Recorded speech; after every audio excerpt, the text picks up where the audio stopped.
नमस्कार विद्यार्थी बंधू भगिनींनो. रयत शिक्षण संस्थेचे महाराजा जिवाजीराव शिंदे महाविद्यालय श्रीगोंदा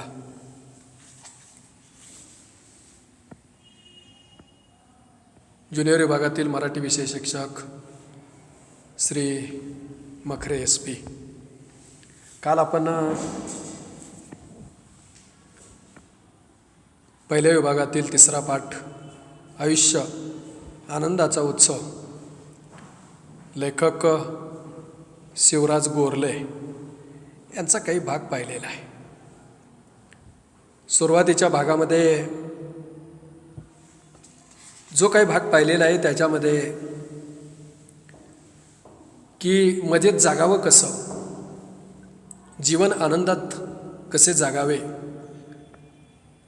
हे सांगण्याचा प्रयत्न प्रस्तुत पाठामध्ये लेखकांनी केलेला आहे.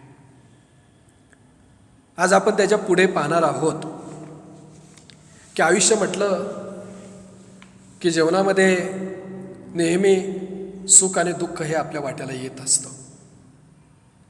अनेकांच्या आयुष्यामध्ये असं काही घडतं की आपण आयुष्यामध्ये बऱ्याच वेळा मनाची कवाडे बंद करून टाकतो.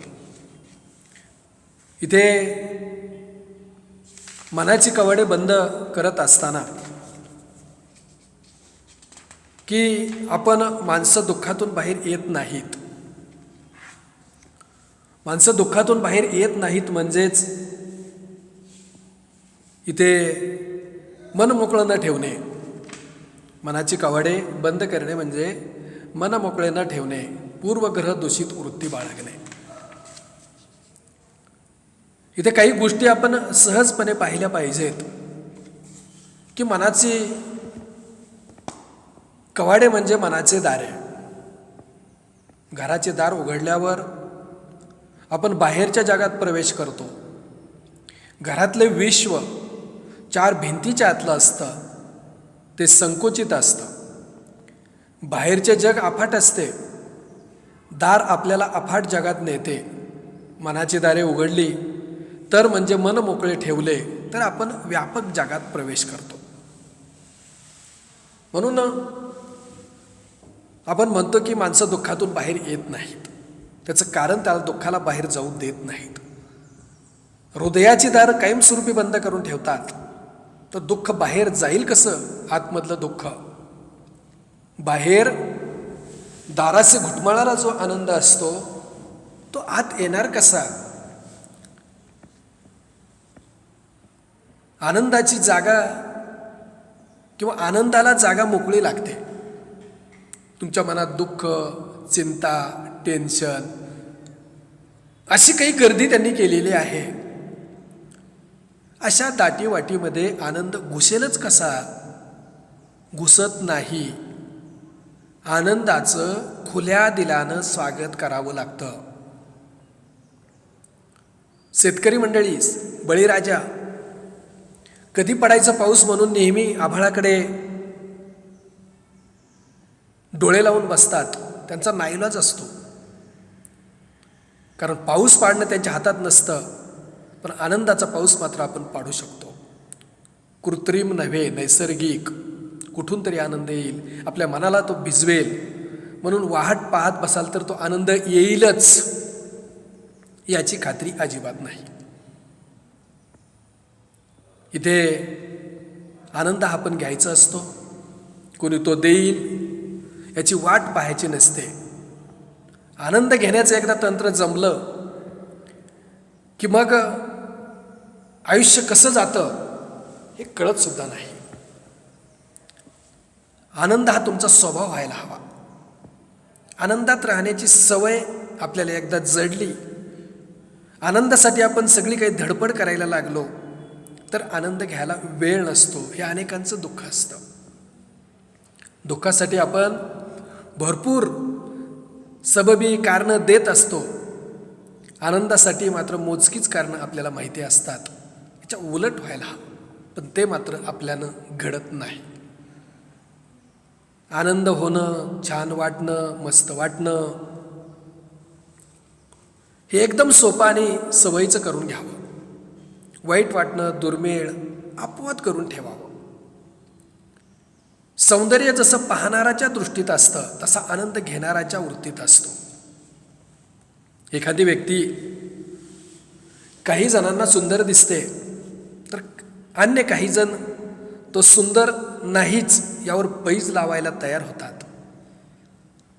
हा व्यक्तीच्या दृष्टीतला फरक आहे.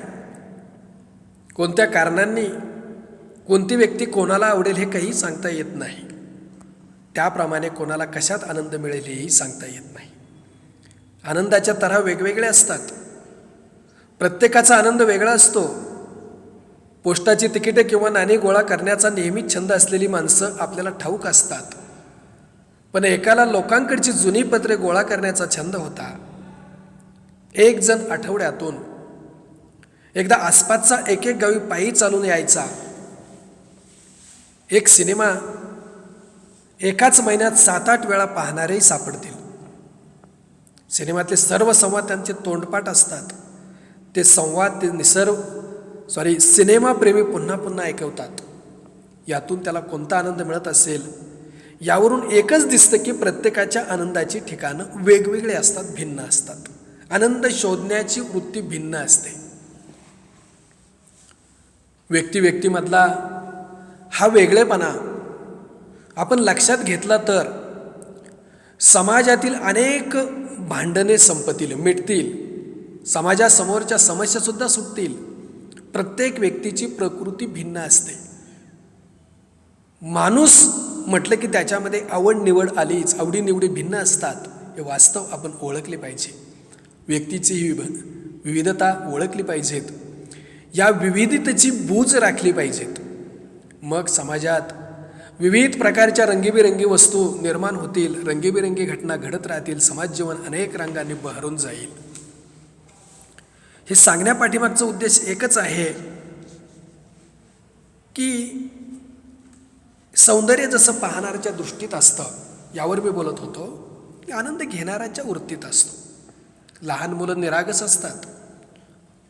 त्याचं एक साधं उदाहरण जर पाहायचंच असेल तर बऱ्याच ठिकाणी जे वेगवेगळ्या प्रकारचे कार्यक्रम असतात आणि कार्यक्रम म्हटलं की मिष्टान्न भोजन आलं आणि त्या भोजनामध्ये लहान मुलं जर जेवणासाठी बसली, ताटावर एखादा जो काही मेनू आला असेल, पदार्थ आला असेल, ते लगेच खायला सुरुवात करतात. निरागस भाव असतो त्यांना, त्यातलं मधलं काही कळत नसतं. आनंदी वृत्तीचे असतात. ते आनंद घेण्यामध्ये तरबेज असतात. कारण आनंद त्यांचा आग्रह असतो, अधिकार असतो. ते सहजपणे खायला लागतात. पण तेच जर कृती एखादी मोठी व्यक्ती करत असेल तर ते निरागस वृत्तीने खात नाही. त्या पाठीमागचा भाव वेगळा असतो. हे सांगण्यापाठीमागचा उद्देश एकच आहे की आपण मोठे होतो, छोट्या छोट्या आनंदाला पारखे होतो. आनंदाची हीच तर गंमत आहे. छोट्या छोट्या गोष्टीत सुद्धा आनंद दडून राहत असतो. आपण मात्र तो मोठ्या गोष्टीत शोधत असतो. आयुष्यात अशा मोठ्या मोठ्या गोष्टी, आनंदाचे मोठे प्रसंग कितीसे येतात तेव्हाच आनंद घ्यायचा आणि बाकी आयुष्य कसं नुसतं रेटत राहायचं. आनंद कणाकणाने टिपायचा असतो, क्षणाक्षणाने घ्यायचा असतो. आपल्याला मात्र तो टनाटनाने हवाचा असतो. खाईन तर तुपाशी, नाही तर उपाशी, ही जी भूमिका आहे ती भूमिका चुकीची आहे. आणि इथेच बऱ्याच वेळा अनेक व्यक्तीच्या जीवनामध्ये सगळं त्याचं जीवनाचं गणित चुकतं. निसर्गामध्ये एवढा काही आनंद भरून राहिलेला आहे, देव एवढा काही देतो, अशीच काही परिस्थिती असते. हिवाळ्यामध्ये कोवळ्या उन्हाचा आनंद, श्रावणातल्या रिमझिम अंगावर झेलण्याचा आनंद, चांदण्या रात्रीचा भटकण्याचा आनंद, हे सगळे काही जीवनाला आनंद देणाऱ्या घटना आहेत. एखादं झाड पहा, झाडाचे आकार पहा. आपण झाडाचे नुसते आकार पाहत हिंडलो तर थक्क होऊन जाल. वेगवेगळ्या फांदीमध्ये वेगवेगळे आकार दिसतात. माणसाच्या पायाचा आकार दिसतो, माणसाच्या हाताचा आकार दिसतो, वेगवेगळ्या प्राण्यांच्या आकार दिसतात. आणि त्याच्यामध्ये एवढे काही आपण आनंद लुटत असतो की आनंदाच्या भरामध्ये कधी वेळ निघून जाते हे सुद्धा कळत नाही. मी त्यासाठी कवी चंद्रशेखर ज्यावेळेस त्यांना काव्याचा आनंद जडला आणि काव्याचा आनंद जडत असताना ते स्वतःच्या कवितेशी ज्यावेळेस बोलतात आणि बोलत असताना त्यांना त्या कवितेचं एवढं वेड लागलेलं असतं की त्या वेडाच्या मध्ये जर त्या वेळ प्रसंगी कवितेशी बोलत असताना, कविता स्फुरत असताना याच्यामध्ये जर कोण आलं तर ते त्याला कोणाला सोडत नसायचे, बाजूला करायचे. एवढे त्याच्यामध्ये ते वेडे झालेले असतात.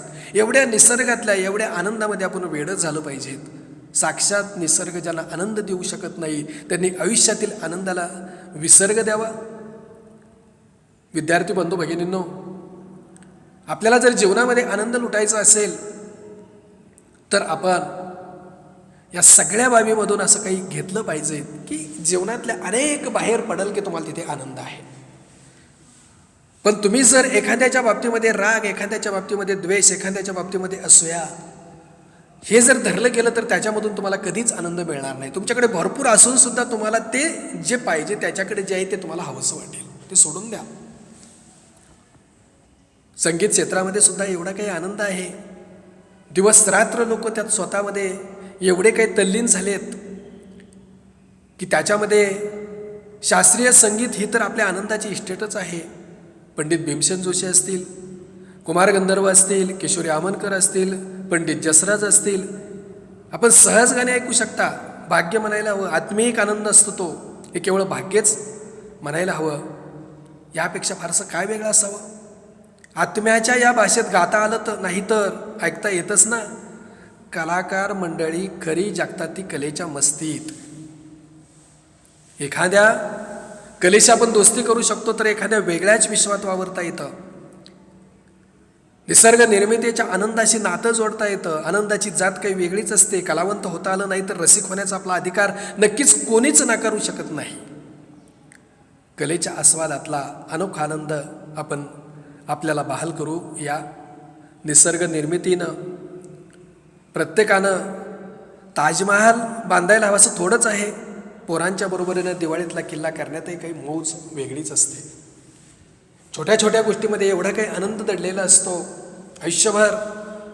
बऱ्याच वेळा मी विद्यार्थी बंधू भगिनींनो तुम्हाला मागच्या मुलांना सांगत असतो की ज्यावेळेस एखादं पुस्तक तयार होतं त्या पुस्तकावर एवढी काही पुस्तकं असतात की पुस्तकावर एक एक पुस्तक लावलेलं असतं आणि शेजारी वार्धक्यातील व्यक्ती दाखवली जाते. त्या व्यक्तीच्या हातामध्ये काठी असते. त्याचा अर्थ असा आहे की वयाच्या शेवटपर्यंत आपण शिक्षण घेऊ शकतो आणि त्या शिक्षणाच्या माध्यमातून आनंद घेऊ शकतो. तुम्ही वाचलं असेल, 10वीची परीक्षा वयाच्या 75व्या वर्षी सुटली, 12वीची परीक्षा वयाच्या 62व्या वर्षी सुटली. अनेक माणसं आयुष्यभर शिकण्यातला आनंद घेत असतात. शिकलेलं शिकवण्यातही आनंद असतोच. हा आनंद आपण किती घेतो. नाईलाजानं नव्हे, परीक्षा देण्यासाठी नव्हे की कोणावर उपकार म्हणून नव्हे, केवळ स्वतःची हौस म्हणून काही शिकून पहा. एखादी कला, एखादी भाषा, एखादा खेळ, स्वतःची एखादी हौस, एखादा छंद आपल्याला निश्चित जीवनाला आनंद देणारा ठरतो. जीवन म्हणजे, आयुष्य म्हणजे एक उलगडलेलं कुडं आहे. खेळाचा आणि छंदाचा उद्देशच केवळ हा आनंद असतो. पोटा पाण्यासाठी उद्योग आणि आनंदासाठी छंद इतकं साधं गणित आहे. छंद म्हणाल तर तो अगदी कुठलाही असू शकतो. वेगवेगळे दगड गोळा करण्याचा किंवा पक्षी निरीक्षणाचा कसलं वेड घेतात लोक डोक्यात, पण तेच त्यांच्या आनंदाचं आणि उत्साहाचं रहस्य असतं. आनंद हवा असेल तर थोडं वेडं व्हावंच लागतं. नुसतं शहाणं सुरतं राहून जमत नाही. कोणत्याही बाबीला तुम्हाला आनंद लुटायचा असेल तर समाज कशाही पद्धतीने वागला तरी तुम्हाला नावे ठेवल्याशिवाय राहणार नाही. तुम्हाला ज्या क्षेत्रामध्ये आनंद लुटायचा आहे त्याच्यामध्ये एवढे वेडे व्हा की त्याच्यामधून निश्चित काहीतरी निर्मिती झाल्याशिवाय राहणार नाही. हेच तुम्हाला आजच्या भागामध्ये सांगतो आणि या ठिकाणी थांबतो.